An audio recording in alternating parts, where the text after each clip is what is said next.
Hi நண்பர்களே, எல்லாரும் எப்படி இருக்கீங்க? நம்ம இன்னைக்கு நம்மளோட ஜெயஸ்ரதி அம்மா சேனல்ல என்ன வீடியோ பார்க்க போறோம் அப்படின்னா, நீங்க ரொம்ப நாளா கேட்டுட்டே இருந்த ஒரே வீடியோ. என்ன வீடியோ அப்படின்னா, ரதி அம்மா சீக்கிரமா ஹோம் டூர் போடுங்க அப்படின்னு எல்லாருமே என்ன பண்ணீங்க அப்படின்னா, என்ன ரொம்ப நாளா கேட்டுட்டே இருக்கீங்க. ஹோம் டூர் போடக்கூடாது சீக்கிரமா அப்படின்லாம் இல்லை. ஹோம் ஃபுல்ஃபில், அதாவது நம்ம ஃபங்க்ஷன் வச்சாலுமே அது முழுமையாக எல்லா ஒர்க்குமே முடியாத நிலையில் இருந்துச்சு. சரியா? ஸோ முதல்ல முடியாமல் இருக்கும்போது ஒரு டைம் போட்டுட்டு, அதுக்கப்புறம் ஒரு டைம் போட்டுட்டு, இந்த மாதிரி திருப்பி திருப்பி போட்டுக்கிட்டே இருக்க வேண்டாமே அப்படிங்கிறதுக்காக மட்டும்தான் நம்ம இவ்வளோ டிலே பண்ணோம். நம்ம நம்மளுடைய வீட்டு ஃபங்க்ஷன் எப்போ ஆரம்பித்தோம்? ஜூன் 8 நம்மளுடைய வீட்டினுடைய பால் காய்ப்பு நம்மளுக்கு நடந்துச்சு. வேலை நம்ம எப்போ ஸ்டார்ட் பண்ணோம் அப்படின்னா 2024 மே 19 நம்மளுடைய வீடு நாம் என்ன பண்ணோம்னா அடிக்கல் நாட்டு விழா வச்சுருந்தோம். கரெக்டாக 1 இயர் ஆகி மே ஜூன் மறு மாதம் ஆயிடுச்சு. 1 வருடம் 1 மாத காலம் ஆயிருந்துச்சு. ஏன்னா நம்ம ஹோமுக்கு என்ன பண்ணியிருந்தோம் அப்படின்னா லோன் போட்டிருந்தோம், ஹவுசிங் லோன் போட்டிருந்தோம் அப்படின்னானே. நானும் ஒரு ஆசிரியராக இருக்கிறதுனால, அரசு வேலை பார்க்கறதுனால எங்களுக்கு எவ்வளவுக்குள்ள எங்களுடைய சேலரியை பொறுத்து செலவு நம்ம எல்லாத்தையுமே பார்ப்பாங்க. நம்ம செலவுக்கு, மருத்துவ செலவுக்கு, சாப்பாடு எல்லாமே போக நாம் நம்மளுடைய சேலரியில் பாதிக்கு மேலே நம்ம என்ன பண்ணிக்கலாம் அப்படின்னா நம்ம லோன் போட்டுக்கலாம். சரியா? ஏற்கனவேவும் லோன் இருந்தாலும் சரி, அதை நம்ம ஃபினிஷ் பண்ணிவிட்டு அடுத்தடுத்து நம்ம லோன்கள் எடுத்துக்கொள்ளலாம். அதே மாதிரி ப்ரைவேட் எல்லாமே அவங்கவுங்களுடைய இதுக்கு ஏற்ற மாதிரியாக வீட்டு லோன் எல்லாருக்குமே வழங்கப்படுகிறது. அது போல தான் நானும் என்ன பண்ணேன் அப்படின்னா, நம்மளால் நம்ம சேலரி வச்சு நம்ம கட்ட முடியும் அப்படிங்கிற அடிப்படையில் நான் ஹவுசிங் லோன் எவ்வளவு போட்டேன் அப்படின்னா 35 லட்சம். சரியா? 35 லட்சம் நான் ஹவுசிங் லோன் போட்டேன். அதுக்கப்புறம் பர்சனல் லோன் ஒரு 10 லேக். பர்சனல் லோன் ஃபஸ்ட்டு போட்டுருந்துச்சு 10 லேக்கு.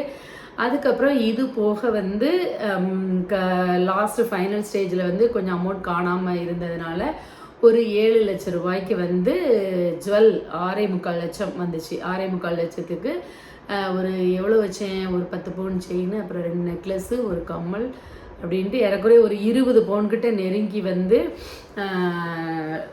இது ஜுவல்ஸ் லோன் வச்சுருக்கேன். பார்த்துக்கோங்க. இவ்வளோ நாம் இந்த வீட்டுக்காக நாம் வைத்த கடன். சரியா? அது போக நம்ம கையில் ஃபஸ்ட் ஸ்டார்டிங் பண்ணும்போது நம்ம கையில் அமௌண்ட் இருக்கணும் இல்லையா? அந்த பேசிக் மட்டம்லாம் போடும்போது இந்த மாதிரி நிறைய இது பண்ணி தான் போட்டிருக்கு. இந்த எல்லாத்துக்கும் உடைய detail housing loan and jewel loan இதெல்லாம் நான் உங்கள்கிட்ட காட்டியிருப்பேன். Jewel loan and personal loan இதுக்கு எல்லாமே ஆன டீட்டெயில்ஸ் வேண்டும் என்றால் அதையும் கண்டிப்பாக அடுத்தடுத்த வீடியோக்களில் நான் என்ன பண்ணுகின்றேன், காட்டுகின்றேன். ஏன்னால் சில பேர் என்ன நினச்சிக்கிட்டு இருக்காங்க அப்படின்னா, கூரையை பொத்துக்கிட்டு அப்படியே கடவுள் மேலே காசை எனக்கு அள்ளி வழங்குற மாதிரி நினைத்து கொண்டிருக்கிறார்கள். ஸோ நம்ம ஒவ்வொருத்தருக்குமே ஒரு எக்ஸ்பிளனேஷன் கொடுத்துட்டே இருக்கணும் அப்படின்னா நாம் நம்மளுடைய வாழ்க்கையை என்ன பண்ண முடியாதுன்னா வாழ முடியாது.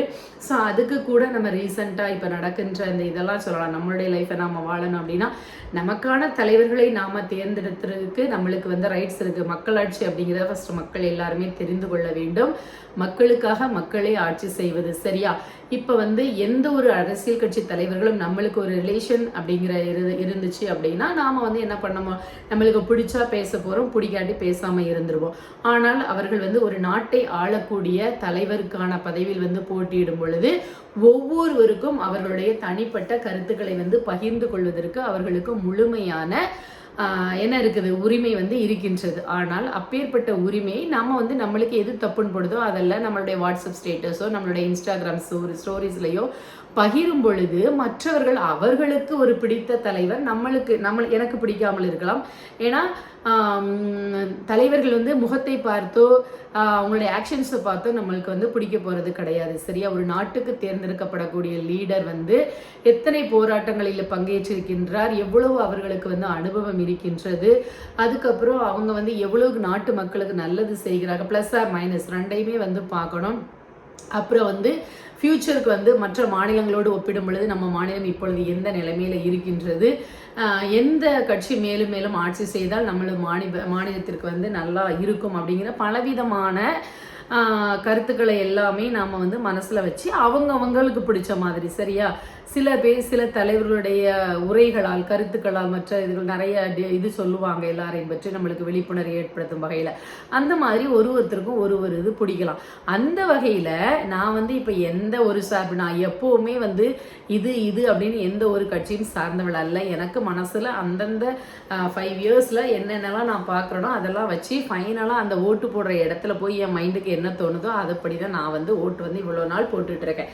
ஸோ ரீசெண்டாக எனக்கு வந்து இப்போ இந்த கரூரில் நடைபெற்ற சம்பவத்தில் அந்த கட்சியினுடைய இது ஒரு கோட்பாடும் இல்லை, ஒரு லீடர்ஷிப் குவாலிட்டி இல்லை, எந்த இதுவுமே ஒரு இது இல்லாதனால எனக்கு பிடிக்கல. ஸோ நான் என்னுடைய கருத்துக்களை வந்து பகிரப்படும் பொழுது உங்களுக்கு பிடித்திருந்தால் நீங்கள் வந்து அவர்களை பாராட்டுங்கள், அல்லது அவர்களுடைய எந்த கருத்துக்களால் ஈர்க்கப்பட்டிருக்கின்றீர்கள், உங்களுக்கு எது பிடிச்சிருக்கு அப்படின்னு கேட்கும்போது அதை சொல்லணும். அதை விட்டுட்டு உன் குடும்பத்தை போய் பாரு, நீ பெரிய இவளா, உன்னுடைய இது லட்சணம் சரி கிடையாது, நீ அப்படி நீ இப்படி அப்படிங்கிறதும் நம்மள அசிங்கமா உலகத்துல இல்லாத அனைத்து கெட்ட வார்த்தைகளால திட்டி கமெண்ட்ஸ் போடுறதுமே வந்து இதுல இருந்தே என்ன தெரியுது, ஒரு தலைவன் எவ்வளியோ தொண்டர்கள் அப்படிங்கிறத விட தொண்டர்கள் கூட நிறைய நல்ல தொண்டர்களாக இருக்கிறார்கள், ஃபேன்ஸ் அப்படிங்கிறது தான் இதில் நம்ம வந்து பார்க்கணும்.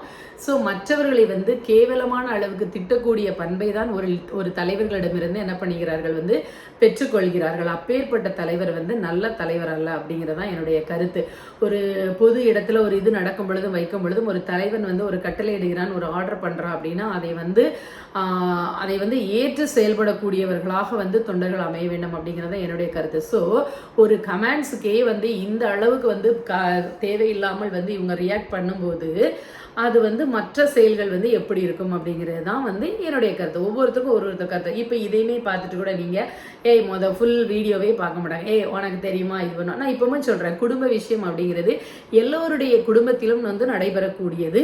நாங்கள் மீடியாவில் இருந்ததுனால வெளியே தெரிஞ்சிருக்கலாம், மாற்றி எத்தனையோ பேர் வீட்டில் வெளியே தெரியாமல் 1000 பிரச்சனைகள் இதுக்கு மேலே நடந்து கொண்டே இருக்கலாம். சரியா, இதுதான் வித்தியாசமே ஒழிய நான் இப்போ வந்து எங்களுடைய வீட்டு கதை வச்சு எங்களுக்கு அப்படி பண்ணுங்க இப்படி பண்ணுங்கன்னு சொல்லி நாங்கள் ஸ்டோரி வைக்கல. நாங்கள் வந்து நானும் ஒரு ஓட்டர், நானும் மக்கள் எங்கள் பக்கத்தில் நிற்கிறாங்கன்னு பேசும்போது அதே மக்களில் நான் ஒருத்தி, நான் இந்த கட்சிக்கு நிற்கவில்லை அப்படிங்கிற என்னுடைய ஸ்டேட்டஸை காமிக்கிறதுக்காக நான் வைக்கிறேன். சரியா, உங்களுக்கு பிடிக்கல அப்படின்னா நீங்கள் சொல்லுவீங்களா வீடியோ ஸ்கிப் பண்ணிட்டு போயிட்டே இருக்கலாமே அப்படிங்கிற மாதிரி. உங்களுக்கு பிடிக்கல அப்படின்னா நீங்கள் உங்களுக்கு ஆதரவுனா போய் இது பண்ணி காட்டுங்க. இல்லை எத்தனை பேர் இந்த மாதிரியான பிரச்சனைகள் நடந்துகிட்டு இருக்கும்போது எத்தனை பேர் வந்து உங்களுடைய அந்த இதெல்லாமே அந்த வீடுகளில் போய் உட்கார்ந்துருந்து எவ்வளோ ஆறுதல் சொல்லியிருக்கீங்க அப்படிங்கிறத சொல்லியுமே வந்து நீங்கள் வந்து நினச்சி பார்க்கலாம். சரியா, இது வந்து இந்த மாதிரியான தற்குறிகளான சிந்தனை திறனை இழந்தவர்களுக்கான இந்த பதிவு, என் பதிவு நான் கண்டிப்பாக இதில் சொல்லணும்னு நினச்சேன், அதனால் சொல்லிட்டேன். நண்பர்களே, மற்ற என்னுடைய பிள்ளைகள் யாரும் தவறாக நினைத்து கொள்ள வேண்டாம். அரசியல் கட்சிங்கிறது வேறு. சில பிள்ளைங்க கூட போட்டிருக்காங்க மெசேஜ் இன்ஸ்டாகிராமில், உங்களை வந்து நீங்கள் கஷ்டப்படும் போது நாங்கள் எவ்வளவோ ஃபீல் பண்ணியிருக்கோம், அம்மான்னு உங்களை கூப்பிட்டுருக்கேன், ஆனால் எப்போ வந்து நீங்கள் வந்து இந்த தலைவரை வந்து இப்போ அந்த கரூரில் பிரச்சனைக்கு இப்போ மீட்டிங் போட்ட தலைவர் வந்து நீங்கள் வந்து ஸ்டோரியில் அப்படி வச்சிங்களோ எனக்கு பிடிக்கவே இல்லை, நீ இன்னும் கஷ்டப்பட்டுருக்கணும் அழன்னு அப்படின்னாங்க. அப்போ எந்த அளவுக்கு வந்து ஒரு அம்மான்னு ஒன்று நினச்சி அவங்கள மாற்றி பேசக்கூடிய அளவுக்கு உங்களுடைய மூளை மழுங்கி கிடைக்கின்றது பார்த்தீங்களா? இது வந்து சிறந்த பண்பு அல்ல. எந்த தலைவர்கள் யார் நம்ம தேர்ந்தெடுக்கணும், அதுக்காக நம்ம ஓட்டுரிமை இழக்கக்கூடாது.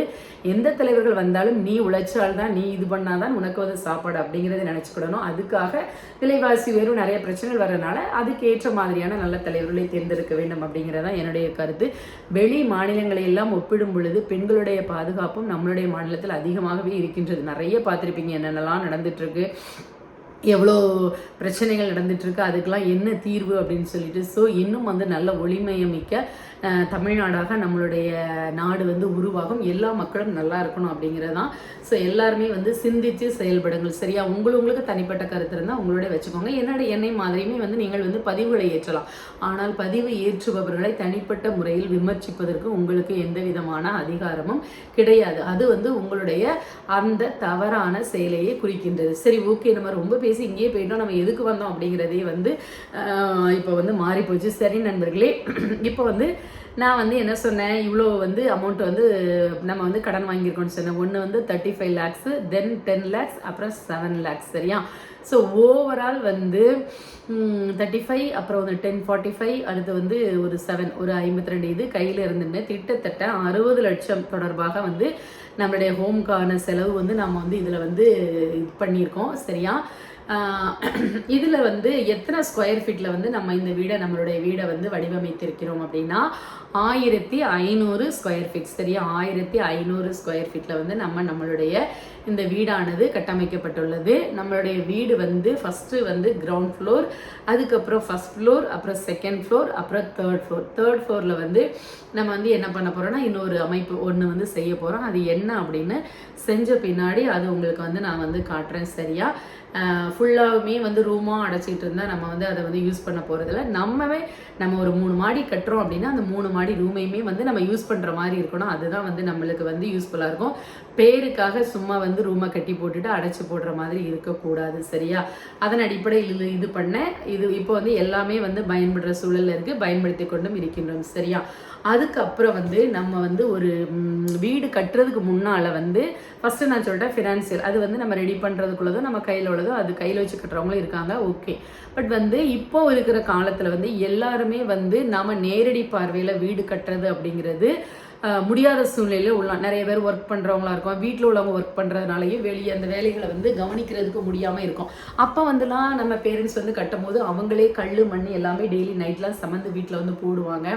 இந்த சித்தாள்கள் கூலிலாம் குறையும் அப்படின்னு சொல்லிட்டு கொத்தனார் 2 சித்தாள்கள் வீட்டில் உள்ளவங்களே 2 பேர் ஜாயின் பண்ணி இந்த மாதிரிலாம் வேலை பார்ப்பாங்க. பட் இப்போ இருக்கிற சுச்சுவேஷனில் அது எல்லாமே முடியாத இதாக இருக்குது.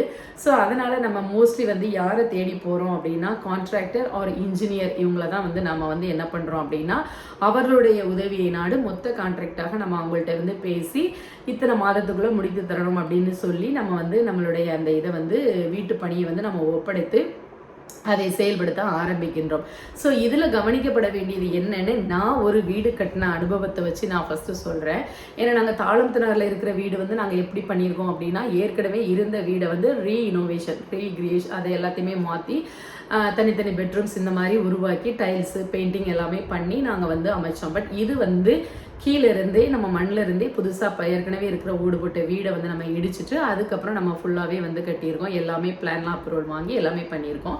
ஸோ அதுக்கு முன்னால் நம்ம கவனிக்கக்கூடியது என்ன அப்படின்னா ஃபஸ்ட்லேயே வந்து ஆனால் என்னதான் வந்து பிளான் பண்ணி இது பண்ணாலும் லாஸ்ட் நேரத்தில் பிரச்சனைகள் அப்படிங்கிறது இன்ஜினியருக்கும் கான்ட்ராக்டர்ஸ்க்கும் பட் நம்மளுக்கும் வீட்டுக்காரங்களுக்குமே வரக்கூடிய சூழ்நிலை வந்து உருவாகிறது. அந்த மாதிரியான சூழ்நிலையை வந்து தவிர்க்க வேண்டும் அப்படின்னா நான் பட்ட அனுபவத்திலேருந்து நான் உங்களுக்கு வந்து ஒரு சில இதுங்கள் வந்து நான் சொல்கிறேன். சரியா?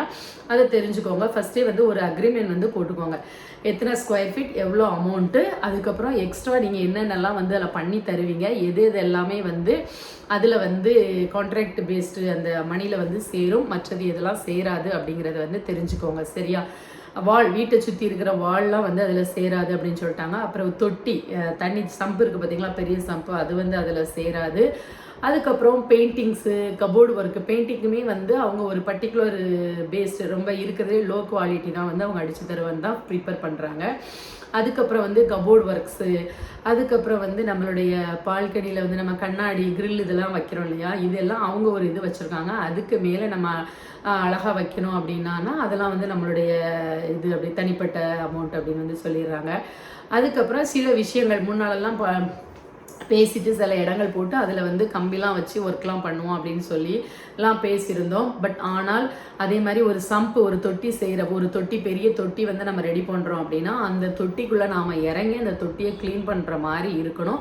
அதுக்கு ஏற்ற மாதிரியான ஸ்டெப்ஸோ ஏதோ ஒரு கம்பி இதை இறங்குறதுக்குள்ள இது வச்சு தரணும். பட் எனக்கு இப்போ வரைக்குமே வந்து அந்த இதை வந்து அவங்க என்ன பண்ணி தரலைன்னா கம்ப்ளீட்டே பண்ணி தரல. ஏன்னா 90% முடிஞ்சு ஒரு 10% ஒர்க் முடியாத லெவலில் தான் சில ஆர்கியூமெண்ட்ஸ், சில செயல்பாடுகள் காரணமாக முழுமை அடையாததுனால கொடுத்து போயிட்டு அதில் வந்து எனக்கு கொஞ்சம் நஷ்டம் தான் ஏற்பட்டிருக்கு.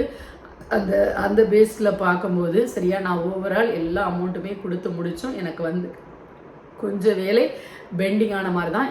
அந்த 10% ஒர்க்குக்காக அந்த கேட் இருக்குது பார்த்தீங்களா, கேட்டும் வந்து அதில் வந்து சேராது. சரியா, கேட்லாம் சேராது. கேட் வந்து எவ்வளோ அமௌண்ட்டு, என்ன மெட்டீரியல், அதெல்லாம் உங்களுக்கு நான் வந்து சொல்கிறேன். சரியா, ஸோ அதுவும் இதில் வந்து சேராது. அப்படிங்கும்போது இப்போ தண்ணி தொட்டிக்குள்ளே இறங்குறதுக்கான ப்ராப்பரான வசதி வந்து இன்னும் பண்ணலை. அது அந்த ஒரு ஒர்க்கு இன்னும் நம்மளுக்கு பெண்டிங் இருக்குது, அதை நம்ம பண்ணணும். மற்ற இன்கம்ப்ளீட்டாக இருக்கிற எல்லாத்தையுமே வந்து நான் திருப்பி வந்து என்ன பண்ணியிருக்கேன் அப்படின்னா அது எல்லாத்தையுமே கம்ப்ளீட் பண்ணி முடிச்சிருக்கேன். ஸோ அதுக்கப்புறமா ஒரு 2 லட்ச ரூபாய்க்கு மேலே வந்து செலவாக இருக்குது. ஸோ இந்த மாதிரியான பிரச்சனைகளை எல்லாம் நாம் வந்து, ஏன்னா அவங்க என்ன பண்ணிட்டு நினச்சிட்றாங்கன்னா லாஸ்ட் நேரத்தில் முடிக்காமல் போனால் திருப்பி புதுசாக வந்து எந்த இன்ஜினியர் ஆர் கான்ட்ராக்டர் வந்து முடிச்சு கொடுப்பாங்க அப்படின்ட்டு வந்து நினைக்காங்க. நான் ஒரு கான்ட்ராக்டர்கிட்ட தான் வந்து இது பண்ணி அமௌண்ட் வந்து பேஸ் பண்ணி கொடுத்தேன். இன்ஜினியர்கிட்ட இல்லை, கான்ட்ராக்டர்கிட்ட. இன்ஜினியர் அப்படின்னா முறைப்படி வந்து அந்த ஃபீல்டில் படித்து அதில் சர்டிஃபிகேட்லாம் வச்சு முறையாக செய்கிறவங்க. கான்ட்ராக்டர் அப்படிங்கிறவங்க அனுபவம் வாயிலாக அவங்க வந்து நம்மளுக்கான வீடை வந்து நம்மளுக்கு இது பண்ணுறவங்க. பட் நம்மளுடைய அந்த வீட்டினுடைய அந்த மாடல் அமைப்பு, எத்தனை ரூம்ஸு எப்படி வரணும் அப்படின்னு பிளான் பண்ணது எல்லாமே அது நாங்கள் தான். நான் வந்து என்ன அமைப்பில் பிளான் பண்ணி கொடுத்தனோ அந்த மாதிரி வந்து அதெல்லாமே வந்து கரெக்டாக கட்டி கொடுத்தாங்க. மற்றபடி நிறைய விஷயங்கள் வந்து அவங்களுடைய எண்ணங்களை தான் நிறைய இடத்துல திரிப்பாங்க. ஸோ அப்போ வந்து நம்ம என்ன சொல்லணும்னா, அமௌண்ட் கொடுத்தாலும் வாழ போகிறது நம்ம டேஸ்ட்டுக்கு நம்ம எப்படி பண்ணணுமோ அதில் வந்து நீங்கள் எல்லாருமே யாருமே வந்து உறுதியாக இருங்க. லாஸ்ட்டில் வந்து கண்டிப்பாக நானும் நிறைய பேர் வீடியோஸ்லாம் யூடியூப்பில் சில பேர் வந்து பார்க்கும்போது ஒருத்தருமே அதில் ஒரு சில கருத்துக்கள் சொல்கிறாங்க. இதில் நாங்கள் இப்படி கேட்டோம் ஆனால் இப்படி பண்ணிட்டாங்க அப்படின்னு சொல்லிட்டு. ஸோ அந்த மாதிரியான செயல்கள் வந்து நடக்குது. ஸோ அது எல்லாமே நடக்காத அளவுக்கு வந்து நீக்காது பார்த்து கொள்ளுங்கள். அதுக்கப்புறம் கபோர்டு ஒர்க்ஸ் இருக்குது பார்த்தீங்களா, அதுக்கு தனியாக லட்சக்கணக்கில் நம்ம ஸ்கொயர் ஃபீட்டுக்கு எவ்வளோ அப்படின்னு அது எல்லாமே தனியாக ஒரு நாள் ஒரு வீடியோ காமிக்கும் போது அது எல்லாத்தையுமே வந்து நான் உங்களுக்கு என்ன பண்ணுறேன் சூப்பராக வந்து காட்டுறேன். பட் என்னுடைய ஹோம் நான் வந்து நான் வந்து கனவு கண்டு எனக்கான ஒரு இதை வந்து உருவாக்கணும் ஒரு சாம்ராஜ்யத்தை நான் மாதிரி உருவாக்கியிருக்கிறேன். அதில் நான் மட்டும் இருக்க வேண்டும் என்ற ஒரு பொழுதும் நான் எண்ணியதே கிடையாது. ஸோ நிறைய இதை வந்து நான் பேஸ் பண்ணி உருவாக்கினேன். அப்படியே இருக்குது. இன்னும் வந்து நான் அதுக்கு மேலும் மேலும் என்ன செய்யணுமோ அதை நான் செஞ்சிட்டே தான் இருப்பேன். காலமும் நேரமும் வந்து அதற்கான தருணத்தையும் இருக்கக்கூடிய சந்தர்ப்பத்தையும் வாய்த்தால் அனைவருக்கும் அந்த வாய்ப்பு கிட்டும். சந்தோஷமாக இருக்கலாம். சரியா நண்பர்களே, அடுத்து வந்து என்ன அப்படின்னா, வெயிட் பண்ணுங்க, ஒரு கால் வருது. நண்பர்களே, இது வந்து நல்லா நம்ம ஆப்போசிட்டில் உள்ளவங்க வீடு மாடி வந்து எடுத்தால் தான் நல்லா தெரியும் வச்சுக்கோங்க. சரி, இருந்தாலும் நான் வந்து காட்டுகின்றேன். ஓகேவா?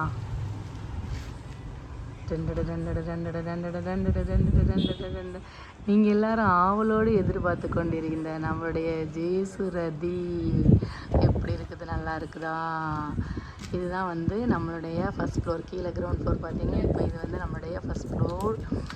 அதுக்கப்புறம் அப்படியே மேலே போனோம் அப்படின்னா நம்மளுடைய செகண்ட் ஃப்ளோர்.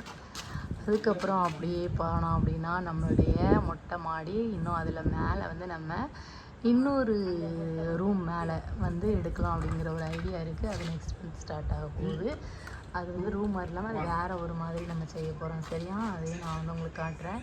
இப்போ வந்து எப்படி இருக்குன்னு சொல்லி பாருங்கள். சரியா, எல்லாமே வந்து சொல்லுவாங்க இல்லையா, சிங்கிளாக இருந்து நம்ம நினச்சதை ஒரு பொண்ணு நினச்சா எல்லாமே சாதிக்க முடியும் அப்படிங்கிறதுக்கு இதுதான் வந்து ஒரு எடுத்துக்காட்டு. பார்த்தீங்களா?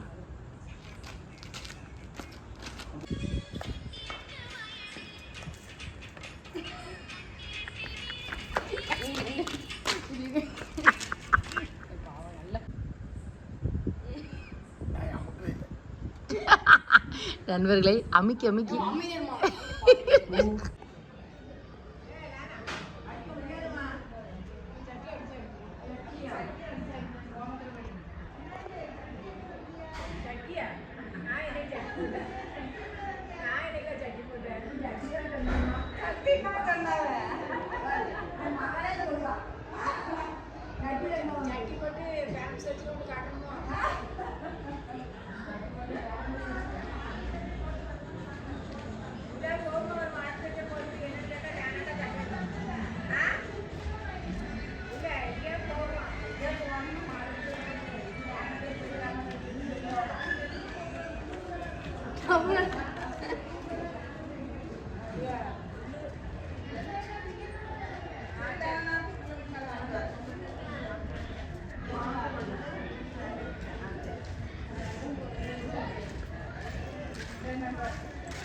தெரியல, தெரியணுமா?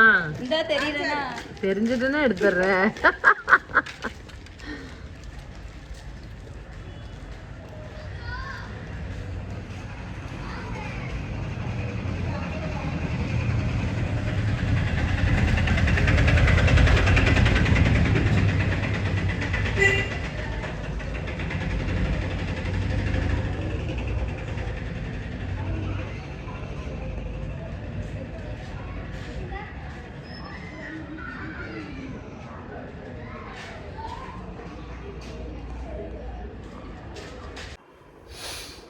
ஸோ அதனால் இவ்வளோ விஷயங்கள் வந்து நம்ம வந்து பார்க்க வேண்டி இருக்கிறது. அதான் நம்ம முன்னாடிலாம் வந்து சொல்லுவாங்களாம், வீட்டை கட்டிப்பார் கல்யாணத்தை முடித்துப்பார் அப்படிம்பாங்களாம். ஏன்னா ஒரு கல்யாணமும் முடிக்கும் போது அந்த நம்ம பார்க்கக்கூடிய அந்த வரன் எந்த மாதிரியான குடும்பத்தில் எப்படி நல்ல கேரக்டராக நம்ம பிள்ளைய நல்லா வச்சுருப்பாங்க, நிறைய விஷயங்கள் வந்து நம்ம ஆராய்ஞ்சு பார்த்து தான் குடிக்கும். சில விஷயங்கள் நம்மளுடைய கையை மீறி நம்மளுடைய அந்த விதி தாண்டி வந்து சில விஷயங்கள் நடந்துருது. அதுக்கு வந்து நாம் வந்து பொறுப்பேற்க முடியாது. அது வந்து அது நம்ம பொறுப்பேற்க முடியாது இல்லையா, நம்ம நல்லா தான் பார்த்து முடிக்கும். அது மாதிரி தான் வீட்டையும் வந்து நாம் பல விதமான ஆசைகளோடு பல விதமான திட்டமிடுதலோடு நம்ம நிறைய உருவாக்குறோம். நிறைய கண் திருஷ்டிகள் வந்து அதில் வந்து விழலாம். நிறைய விதமான இதில் சின்ன சின்ன இது முடியும். ஓவரால் எனக்கு வந்து இந்த ஹோம் வந்து சாட்டிஸ்ஃபேக்ஷன். முழுமையாக அவங்க வந்து பண்ணி கொடுக்காட்டியும் எல்லாமே வந்து ஃபுல்ஃபில்லாக இல்லையோ அது எல்லாமே வந்து நம்ம வீடு தானே, நம்ம வீட்டுக்கு தானே நம்ம காசு போடுறோம் அப்படின்னு சொல்லிட்டு அது எல்லாமே வந்து அழகாக மாற்றி அமைத்து கொண்டு விட்டாச்சு. ஸோ வந்து ஐ எம் ஸோ ஹாப்பி. இப்போ வந்து இந்த 10 டேஸாக வந்து நம்மளுடைய ஹோமில் தான் வந்து நம்ம இருந்தோம். ரொம்பவே வந்து அது என்ன சொல்கிறது, அது எல்லாருக்குமே தெரியும் அப்படி தானே. ஒரு இதாக பார்த்து பார்த்து கட்டின ஒவ்வொரு வீட்டு சொந்த வீட்டில் இருக்கிற அந்த சொந்த வீடு கட்டிட்டு போன மக்களுக்கு தெரியும். அதுக்காக வீடு இல்லாதவங்களை பார்த்து நம்ம வந்து ஏளனம் பண்ணுறோமா அப்படிங்கிறதெல்லாம் கிடையாது. எல்லாருமே நாங்களும் வந்து கல்யாணம் முடிஞ்ச புதுசில் எத்தனை வீடு மாறி இருக்கோம் தெரியுமா. எங்கள் அம்மா வீட்டுக்கிட்ட ஒரு வீடு, அதுக்கப்புறம் வந்து தூத்துக்குடியில் வந்து அன்னத்தை கல்யாண மண்டபம்னு இருக்கும் பார்த்துக்கோங்க, அது பக்கத்தில் ஒரு வாடகை வீடு. அதுக்கப்புறம் 3வது மைலில் பாப்பா வந்து கைப்பிள்ளையாக 1 வயசில் இருந்தால், இவனுக்கு 2 வயசு, அந்த டைமில் ஒரு வாடகை வீடு. அதுக்கப்புறம் வந்து பண்ணையிலேயே வந்து வீட்டுக்கு பின்னாடி தனியாக அடைச்சி அதில் ஒரு வீடு.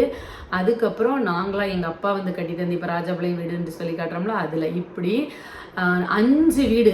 இது போக புதுக்கோட்டை மாவட்டத்தில் வேலை கிடச்சி போனோம் இல்லையா, அப்போ அங்கே ஒரு வாடகை வீடு.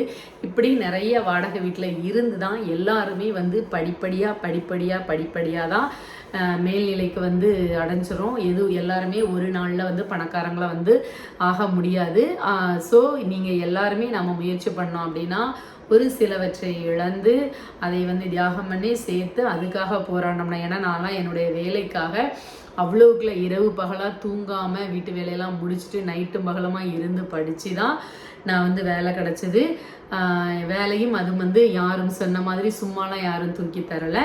ஸோ டெட் அப்படிங்கிற ஒரு எக்ஸாம், டீச்சர்ஸ் எலிஜிபிள் டெஸ்ட் அப்படிங்கிற ஒரு எக்ஸாம் வச்சதுனால மட்டுமே அன்றைய முதல்வர் ஜெயலலிதா அம்மா அவர்கள் வந்து திறமைக்கு முக்கியத்துவம் கொடுத்து அந்த எக்ஸாம் வந்து நம்மளுக்கு வந்து இங்கே வந்து காண்டக்ட் பண்ணி அவங்க அதில் வந்து எத்தனையோ லட்சம் பேர் எழுதி 75,000 பேர் பாஸ் பண்ணி அதில் 75,000 பேரில் 13,000 பேர் போட்டாங்க வேலைக்கு. அந்த 13,000ல் 836வது இடத்துல இருந்து நான் வேலைக்கு புதுக்கோட்டை டிஸ்ட்ரிக்டில் ஃபஸ்ட்டு அப்பாயின்மெண்ட் வாங்கி அங்கேருந்து ராமநாதபுரம் டிஸ்ட்ரிக் வந்து அதுக்கப்புறமா தூத்துக்குடி டிஸ்ட்ரிக் வந்து 9வது வருடமாக வேலை பார்த்து என்னுடைய 11வது வருடத்தில் அடி எடுத்து வைத்து வேலை பார்த்து கொண்டிருக்கிறேன். எதுவும் எளிதான காரியம் அல்ல. அடுத்தவர்களை வந்து விமர்சனம் செய்வது அப்படிங்கிறது மனிதர்களிடையே ஏற்பட்ட ஒரு சகஜமான விஷயம். ஸோ எல்லாத்துலேயுமே வந்து என்ன பண்ணிகிட்டே இருப்பாங்க, குறை கண்டுபிடித்து கொண்டே இருக்கத்தான் செய்வார்கள். சரியா? ஸோ வெள்ளை சட்டையில் விழுந்த கருப்பு கரை போல அந்த துளியான ஒரு தவறு மட்டும்தான் பெரிதாக தெரியுமே விழுத மற்ற இடத்துல இருக்கின்ற வெள்ளை வந்து யாருடைய கண்ணுக்குமே தெரியாது. சாதாரண ஒரு சமையல் வீடியோ போடும்போது கூட நம்ம அதில் காமிக்கிறது நம்ம செஞ்சுட்டு அந்த கரண்டி மேலே 2 பருக்க இருக்கலாம், அந்த 2 பருக்கையும் உள்ள தூக்கி போடுங்க, இதை இப்படி வைக்கக்கூடாது என்று அவங்களுடைய கருத்தை திணிக்காங்க. பார்த்தீங்களா? அவங்களுடைய டேஸ்ட்டுக்கு ஏற்ற மாதிரி அவங்க எந்த பாத்திரம் யூஸ் பண்ணி எப்படி பண்ணியிருக்காங்களோன்னு இல்லாமல் எல்லாமே வந்து மற்றவர்களுடைய மைண்ட் செட்டை வந்து நம்ம மைண்ட் செட் மாதிரி நம்ம எப்படி இருக்கணும் அதை கொண்டு அடுத்தவர் மேலே திணிக்கிறோம். ஸோ இதுவே வந்து மிகவும் பெரிய ஒரு தவறான செயல். ஓகே, இது எல்லாமே எவ்வளவுதான் சொன்னாலும் சட்டம் போட்டு தடுக்கிற கூட்டம் தடுத்து கொண்டே இருக்கிறது. தினம் திட்டம் போட்டு திருடுற கூட்டம் திருடிக்கொண்டே இருக்கிறது. திருடனாய் பார்த்து திருந்தாவிட்டால் திருட்டை ஒழிக்க முடியாது அப்படிங்கிற மாதிரி திருடாதே பாப்பா திருடாதே, இந்த மாதிரி பேசாதே பாப்பா பேசாதே, கமெண்ட்ல வந்து அசிங்கமா பேசாதே அப்படின்னு என்னதான் நாம சொன்னாலும் அவர்கள் வந்து திருந்த போவதே இல்லை. வார்த்தைகளெல்லாம் சாதாரணமா டி பூ மூ சரி. ஓகே நண்பர்களே, இப்போ வந்து நீங்கள் வந்து நம்மளுடைய வீட்டினுடைய அந்த இது எல்லாத்தையுமே வந்து என்ன பண்ண போகிறீங்கன்னா பார்க்க போகிறீங்க. முன்னாடியும் காட்டுறேன், பின்னாடியும் காட்டுறேன். சரியா ஒரு 2-3 தடவை அந்த கிளிப்பிங்ஸ் வந்து நான் ஆட் பண்ணுறேன். பார்த்துருப்பீங்க. எப்படி இருக்குன்னு சொல்லுங்கள். அடுத்தடுத்த வீடியோக்குள்ள இனி வந்து நான் உங்களுக்கு வந்து நெக்ஸ்ட் வீடியோ காட்டும் போது நம்மளுடைய ஹோம் டூரே வந்து காட்டுறதுக்கு ஆரம்பிக்கேன். சரியா? இப்போ வந்து நான் வீட்டை கொஞ்சம் கொஞ்சமாக டெக்கரேட் பண்ண ஆரம்பிச்சிருக்கேன். ஸோ அதெல்லாமே தனியாக ஃபஸ்ட்டு வந்து உங்களுக்கு எல்லா ரூம்ஸ் 3 ஃப்ளோர் இருக்கு இல்லையா, ஒவ்வொரு எவ்வளோக்குள்ளே டைமுக்குள்ளே முடிக்க முடியுமோ அவ்வளோக்குள்ளே முடிச்சு 2-3 பட்டை போட்டு அப்படி ஒன்றுனா உங்களுக்கு வந்து அழகாக வந்து நம்மளுடைய ஹோம் டூர் வந்து காட்டுறேன். ரதி அம்மாவினுடைய கனவு எல்லாம் எப்படி இருக்குதுன்னு பார்த்துட்டு சொல்லுங்கள். வேறு என்னெல்லாமே இதில் ஏதாவது வந்து இப்போ எனக்கு புத்தா ஸ்டாச்சு வைக்கணும்னு ஆசை இருந்துச்சு, வைக்கலாமா இல்லை நம்ம அவரை மாதிரி கருத்துக்களை வந்து ஃபாலோ பண்ணுவோமா அப்படிங்கிற மாதிரிலாம் எனக்கு சில இது இருக்குது. ஸோ அதனால் பெருசாக ஷோகேஸ்காண்டி நான் வந்து என் வீட்டில் இது வச்சுருக்கேன் சொல்கிறேன். கொஞ்சமாவது நம்ம வந்து அதை ஃபாலோ பண்ணணும்னு நினைக்கிறேன். ஸோ இதை தான் நான் வந்து இப்போவும் கரூர் பிரச்சனைக்கு வந்து நான் சொல்லுவேன். லீடர்ஷிப் குவாலிட்டி அப்படின்னா அந்த தொண்டர்கள் வந்து நம்மளுடைய கருத்துக்களை நம்மை பின்பற்றக்கூடியவர்களாக இருக்க வேண்டும். நாம் அவர்களுக்கு ஒரு சிறந்த ரோல் மாடலாக இருக்க வேண்டும். நம்மளுடைய கருத்துக்களுக்கு அவங்க முக்கியத்துவம் கொடுக்குற மாதிரி தான் வந்து சிறந்த லீடர்ஷிப் குவாலிட்டி. ஒரு நாட்டை ஆளக்கூடிய, ஒரு ஸ்டேட்டை ஆளக்கூடிய தகுதி அந்த அத்தகையவருக்கு இருக்கும் அப்படிங்கிறது என்னுடைய கருத்து. ஓகே, பார்த்துட்டு எப்படி இருக்குன்னு சொல்லுங்கள். லவ் யூ, பாய். உங்களுக்கு பிடிச்சிருந்தா உங்களுடைய கருத்துக்களை நீங்கள் பண்ணிக்கோங்க. மற்றவர்களுடைய இப்போ கருத்து வந்து நம்மளுடைய ஃபண்டமெண்டல் ரைட்ஸ் படி எல்லாருக்குமே எல்லா கருத்து சுதந்திரமும் இருக்கின்றது. கருத்து சுதந்திரத்தை கருத்தாக தெரிவிங்கள். மற்றபடி எந்த ஒரு வன்மத்தையுமே வந்து கக்காதீர்கள். உங்கள் குடும்பம் உங்களுக்காக மட்டுமே. மற்றவர்கள் யாரும் உங்கள் குடும்பத்திற்காக வந்து நிற்க மாட்டார்கள். உங்கள் குடும்பத்தில் ஒரு இழப்பு என்றால் அது உங்களுக்கு மட்டுமே. நீங்கள் மட்டும்தான் கண்கலங்க போவீர்களே தவிர மற்றவர்கள் வந்து உங்களுக்கு ஆறுதல் சொல்ல மாட்டார்கள். எத்தனை கோடியான எத்தனை லட்சமான பணங்கள் வந்தாலும் அந்த ஒன்றை என்றும் நிரந்தரம் என்பதை தெரிந்து கொண்டு அவர்களுடைய வாழ்க்கையை அவர்கள் தலையினுடைய பாணி தலை சொல்ற பத்தியா அவங்களுக்காக இவங்களுக்காக வாழாம உங்களுடைய வாழ்க்கையை நீங்க எப்ப வாழுவீங்க இந்த மாதிரி உங்கள் குடும்பத்துக்காக உங்களுக்காக வாழுங்கள். Take care, bye, good night.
தெரியல, தெரியணுமா?